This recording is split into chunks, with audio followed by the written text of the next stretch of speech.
Food after digestion, खुराक हज़म होने के बाद प्रोवाइड्स एनर्जी मुहैया करती है।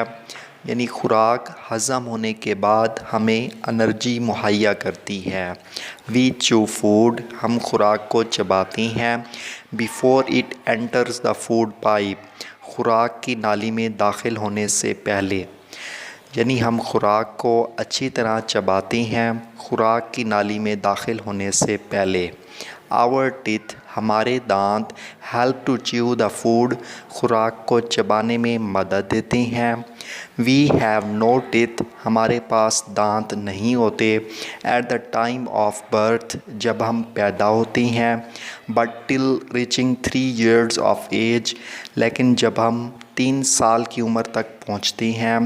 We have our first set of teeth, तो हमारे इब्तदाई दांत निकलते हैं।